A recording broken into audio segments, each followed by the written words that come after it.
సరే ఇప్పుడు మనం చూస్తే సీజనల్ వ్యాధుల సీజన్ ఇది. మామూలుగా వర్షాకాలం బట్టినే మనకు సీజనల్ వ్యాధులు ఎక్కువగా వస్తా ఉంటాయి. గురుకులాలకు సంబంధించి పిల్లలకు జ్వరం వచ్చినా చిన్నపాటి మందుగోలిచ్చే పరిస్థితి కూడా లేదు. ఆడ వైద్య సిబ్బంది లేరు. ఆహ్, మ వి వ్యవస్థ లేదు. ఇట్లాంటి వైద్య వ్యవస్థ గురుకులాల్లో లేదని కొన్ని పత్రికల్లో నిన్న మొన్న వార్తలొచ్చాయి.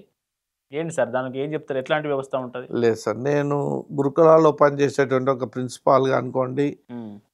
ఎక్స్‌పీరియన్స్‌డ్ ఉన్నటువంటి వ్యక్తిగా అటువంటి పరిస్థితిలో మాత్రం ఏ గురుకులాలలో లేవు. హ్మ్. కొన్ని ఇష్యూస్ ఎక్కడ బయటికొస్తాయంటే కొంతమంది పిల్లలు తమకున్నటువంటి ఏదైతే అంతర్గతంగా ఉన్నటువంటి కొన్ని బయటికి చెప్పుకోవడానికి ఇష్టపడనటువంటి సందర్భాల్లో చిన్న ఇష్యూస్ పెద్దగా కనిపిస్తాయి. ప్రతి గురుకులానికి గూడా ఒక హెచ్ఎస్ అనేటటువంటిది ఉంటది. మార్నింగ్ 6:30కి అన్ని డార్మెటరీలో ఉన్నటువంటి స్టూడెంట్స్‌లో ఎంతమందికి సిక్కొచ్చిందనేటటువంటి రిపోర్టు బై 7:15 వరకే ప్రిన్సిపాల్స్‌కొస్తది. ఇమ్మీడియేట్‌గా ప్రిన్సిపాల్స్ వాళ్ళ పై అధికారులకు పంపిస్తారు. ఇంతమంది పిల్లలు బాడీ పెయిన్స్ గానీ, పెయిన్ గానీ, సిక్ గానీ ఏదన్నా ఉండాలి. ఇమ్మీడియేట్‌గా ఏం చేస్తారంటే హెడ్ ఆఫీస్ ఇన్‌స్ట్రక్షన్ పోతది. ఆ తర్వాత పిల్లలకు ట్రీట్మెంట్ అనేటటువంటిది తీసుకోవడానికి ఇటు క్లాస్ టీచర్లు గానీ, హౌస్ మాస్టర్స్ గానీ, తర్వాత హెచ్ఎస్ గానీ ఏ రకమైనటువంటి ఫస్ట్ మేము చేసేది ఏంటంటే లోకల్ పిహెచ్‌సి అనేటటువంటిది మేము కంపల్సరీ తీసుకుపోతాం. ఇమ్మీడియేట్‌గా పిల్లవానికి జబ్బు వచ్చిందనో ప్రభుత్వ ఆసుపత్రికి తీసుకుపోవడం అనేది ఉండదు. ఎందుకంటే ప్రభుత్వ యంత్రాంగంలో ఒక వ్యవస్థ ఉంది కాబట్టి లోకల్ పిహెచ్‌సికి తీసుకుపోయిన తర్వాత అక్కడి నుంచి వాళ్ళు రికమెండ్ చేస్తారు. డిస్ట్రిక్ట్ హెల్త్ ఆఫీస్ సెంటర్ పోవాలా, లేకపోతే కమ్యూనిటీ దానికి పోవాలా అనేది దాని తర్వాత ట్రీట్మెంట్ ఇస్తారు కానీ హరీబరీగా ఇవ్వడం అనేటటువంటిది ఎందుకంటే ఇది పిల్లవాడు ఏదో చెప్తున్నాడు కదా అని ట్రీట్మెంట్ ఇవ్వడం అనేది ఉండదు. కానీ ఎక్కడ కూడా నిర్లక్ష్యం అనేటటువంటిది 99% లేదు. ఇక ఏదో ఒకటో రెండో ఇన్సిడెంట్స్ ఉంటాయి. ఏ వ్యవస్థలైనా ఉంటాయి కానీ ఈ వ్యవస్థలో మాత్రం 99% విద్యార్థుల యొక్క ఆరోగ్యం పట్ల ఎందుకంటే మార్నింగ్ 5:30కే పీడీపీఈటీలు గ్రౌండ్కి వస్తారు. అప్పటికే స్టూడెంట్స్ అందరు లేవడం మొదలవుతుంది.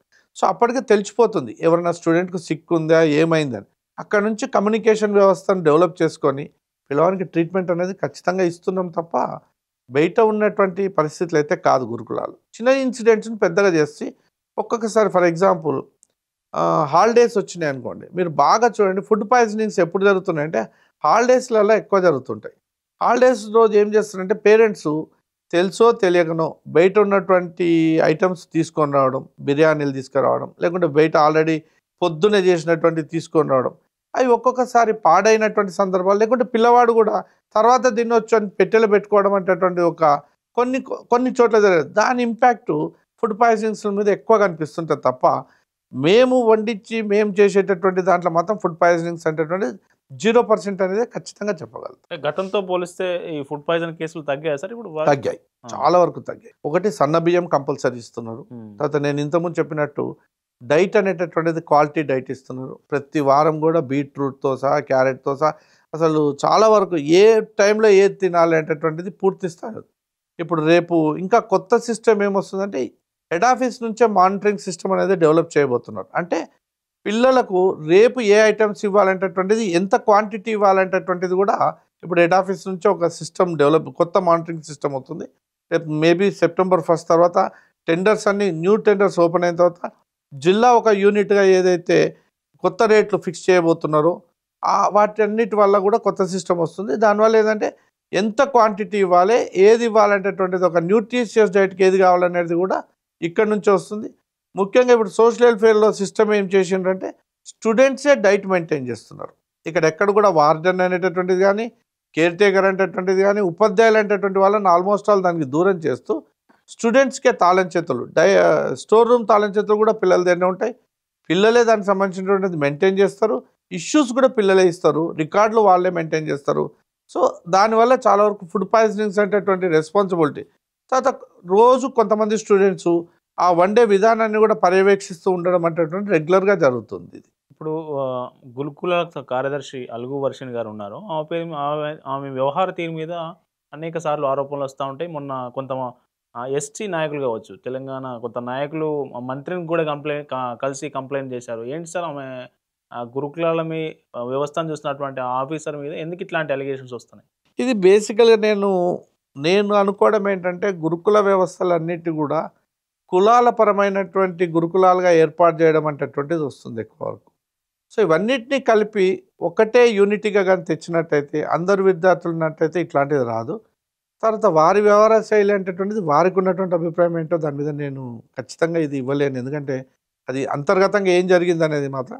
కానీ 100% లాస్ట్ 1 ఇయర్ నుంచి వారి యొక్క అడ్మినిస్ట్రేషన్ చూసినటువంటి వ్యక్తిగా మా సొసైటీలో జరిగినటువంటి దానిగా మాత్రం చాలా వరకు స్ట్రీమ్ లైన్ జరిగింది.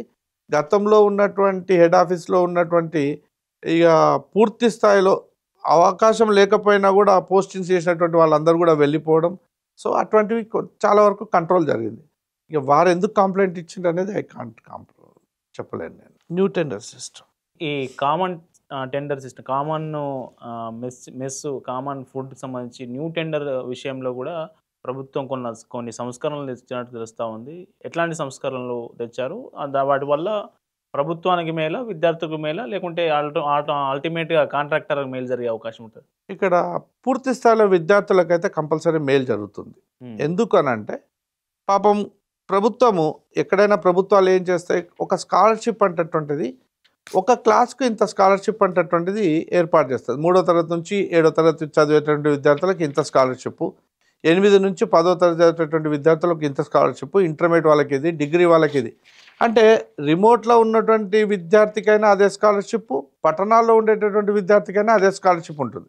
అంటే దాని అర్థం ఏంటంటే ప్రభుత్వం యూనిఫామిటీ అనేటటువంటిది మెయింటైన్ చేస్తున్నప్పుడు క్వాలిటీ డైట్ ఇవ్వాలి అంటే అందరికీ ఒకే రకమైనటువంటి డైట్ ఇవ్వాలి అని అంటే గతంలో ఉన్నటువంటి టెండర్ సిస్టమ్ వల్ల కొంత లోపం అనేది పూర్తి స్థాయిలో జరగడం, విద్యార్థులకు నష్టం జరిగింది. మీరు ఈ మధ్యకాలంలో చూస్తుంటారు, ఎగ్స్ సప్లై బంద్ అయింది, చికెన్ సప్లై బంద్ అయింది అనేటటువంటి రోజు పేపర్లలో చూస్తున్నాం. బంద్ కావడానికి కారణం ఏంటి అంటే రెస్పాన్సిబిలిటీ అనేటటువంటిది ఫిక్స్ చేయకపోవడం. ముఖ్యంగా ఇక్కడ జరిగినటువంటి వ్యవస్థ ఏంటంటే ఒక టెండరు అందరినీ పిలిచి టెండర్లలో పిలిచే అడిషనల్ కలెక్టర్ హోదాలో టెండర్స్ ఫైనలైజ్ చేసినప్పుడు సొసైటీల వారీగా, స్కూళ్ళ వారీగా టెండర్లు ఉంటుండే గతంలో. అంటే ఇప్పుడు ఒక ఊరిలో ఉన్నటువంటి టెండర్ రేటు ఇంకో ఊరికి ఉండకపోయేది. దూరంలో ఉన్నటువంటి వాళ్ళు మాకు ట్రాన్స్పోర్టేషన్ పడదని చెప్పి ₹1 ఎక్కువ తీసుకోవడం. సో దీనివల్ల ఏమవుతుంది, ఫర్ ఎగ్జాంపుల్ ఒక ఊరిలో గుడ్డు 650 ఉంటే ఒక ఊరిలో 7.5 ఉంటుంది. కానీ గవర్నమెంట్ ఇచ్చే స్కాలర్షిప్ మాత్రం అందరికీ సమానం కాబట్టి ఆ ప్రాంతంలో చదివేటువంటి విద్యార్థులకు నష్టం జరుగుతుంది. అట్లా కాకూడదనే ఉద్దేశంతో ఈసారి ఏం చేసిందంటే జిల్లా మొత్తం ఒక యూనిట్గా చేస్తూ జిల్లా మొత్తం ఒకటే రేట్ చేయడం ఒక కారణం అయితే, రెండో కారణం ఏమైంది అని అంటే గతంలో లేనటువంటి కొత్త సిస్టమ్ ఏమొచ్చిందంటే సెక్యూరిటీ డిపాజిట్ అనేది కంపల్సరీ చేసింది.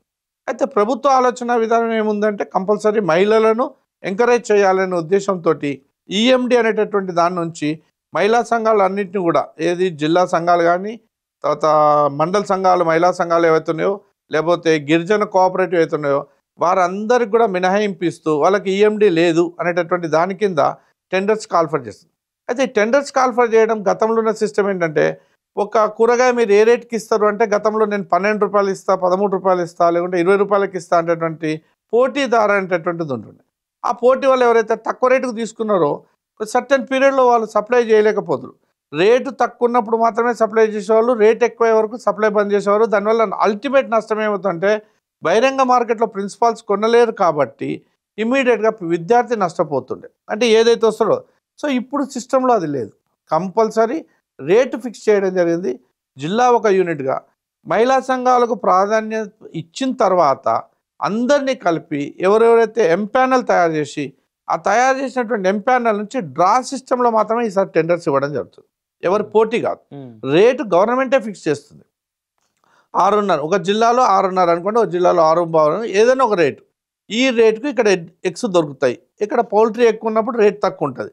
సో కాబట్టి ఆ జిల్లా మొత్తం ఒకటే రేటు. ఎవరైతే సప్లై చేయగలుగుతారో వాళ్ళందరినీ తీసుకున్న తర్వాత ఈఎండి తీసుకున్న తర్వాత దాంట్లో నుంచి ఒక ప్యానెల్ తయారు చేసి వారికి టెండర్ లాటరీ ద్వారా వాళ్ళకి ఇవ్వడం అనేది జరుగుతుంది. దీంట్లో పోటీ వాతావరణం లేదు కాబట్టి ఫెయిర్గా వస్తుంది కాబట్టి. ఇంకోటి ఈఎండితో పాటు ఏమవుతుందంటే సెక్యూరిటీ డిపాజిట్ ఇస్తారు కాబట్టి సప్లై సజావుగా జరుగుతుంది.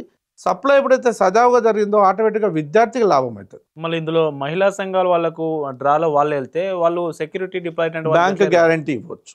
బ్యాంకు గ్యారంటీ ఒక స్కీమ్ ఉంది, సెక్యూరిటీతో పాటు బ్యాంకు గ్యారంటీ. ఎందుకంటే వాళ్ళు మహిళా సంఘాలన్నీ కూడా బ్యాంకులలో లోన్లు తీసుకునే అవకాశం ఉంటుంది, బ్యాంకులతో లింకప్ అయి ఉంటుంది కాబట్టి బ్యాంకు వాళ్ళ నుంచి వాళ్ళకు గ్యారంటీ అనేటువంటి ఒక స్కోప్ ఇచ్చినట్టయితే వాళ్ళు దాని ద్వారా సక్సెస్ కావచ్చు అనే ఉద్దేశంతో అంటే ఇప్పుడు మహిళా సంఘాలకే ఇవ్వాలని కాదు, మహిళా సంఘాలతో పాటు బయట ఎవరైతే సప్లై చేస్తారో వాళ్ళందరికీ అవకాశం ఇస్తున్నారు.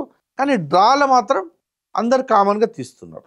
ఓకే. సో అవకాశం వాళ్ళకి వచ్చినట్టయితే వాళ్ళకే స్కోప్ ఉంటుంది. కామన్ టెండర్ విధానాలు కంప్లీట్ అయ్యి ఈ కొత్త ఈ ఛార్జీలు మెస్సు సంబంధించి ఎప్పటి నుంచి అమల్లోకి వచ్చే అవకాశం ఉంది? ఇప్పుడు ఆల్రెడీ ఏమైపోయిందంటే ఈ ఆగస్టు 1వ తారీఖు రోజు ఒక నోటిఫికేషన్స్ అన్ని జిల్లాల్లో ఇచ్చిండ్రు. కొన్ని జిల్లాల్లో ఆగస్టు 4వ తారీఖు ఇచ్చిండ్రు. ఇచ్చిన తర్వాత ఏమైందంటే 15 రోజులు టైం ఇచ్చిండ్రు. ఆగస్టు 1వ తారీఖు ఏదైతే నోటిఫికేషన్ ఇచ్చిండ్రో ఆగస్టు 14th వరకు ఈ టెండర్స్ సప్లై చేయడానికి, ఈఎండి తీసుకొని సప్లై చేయడానికి, టెండర్స్ వేయడానికి. ఈ టెండర్స్ చేసినంత మాత్రాన వాళ్ళందరికీ వస్తుందని కాదు. టెండర్స్ చేసినటువంటి వాళ్ళలో అర్హత ఏదైతే నేను ఇంతకుముందు చెప్పానో, ఇప్పుడు FSI సర్టిఫికేట్ కంపల్సరీ ఉండాలి, ఇన్కమ్ ట్యాక్స్ సర్టిఫికేట్ కంపల్సరీ ఉండాలి, వాళ్ళకి అనుభవం ఉండాలి. వీళ్ళందరినీ కూడా ప్యానెల్ చేస్తారు. ప్యానెల్ చేసిన తర్వాత ఆగస్టు 23వ తారీఖులో ఒక లిస్ట్ అవుట్ చేస్తారు, ఎంతమంది ఎలిజిబుల్ ఎట్లయితే ఎలక్షన్స్లో అందరు నామినేషన్స్ వేసిన తర్వాత దాంట్లో ఎంతమందికి అయితే ఎలిజిబిలిటీ ఉందో వేసిన తర్వాత ఇచ్చేస్తారో, అదే టైప్లో 23వ తారీఖు చేసిన తర్వాత 28వ తారీఖు లోపల వాళ్ళకు ఎవరైతే డ్రాలో వస్తుందో, లాటరీలో వస్తుందో, వారు సెక్యూరిటీ డిపాజిట్ ఇచ్చిన తర్వాత వాళ్ళు సప్లై స్టార్ట్ చేయడం అనేది జరుగుతుంది. సెప్టెంబర్ 15వ తారీఖు నుంచి మొత్తము ఏదైతే డైటరీ ఐటమ్స్, సెప్టెంబర్ 1వ తారీఖు నుంచి మాత్రం ఈ మిగతా ఐటమ్స్, తర్వాత క్యాటరింగ్ కాంట్రాక్ట్ కూడా సెప్టెంబర్ 1వ తారీఖు నూతన విధానం అనేది, నూతన క్యాండిడేట్స్ అనేది అమల్లోకి వస్తుంది.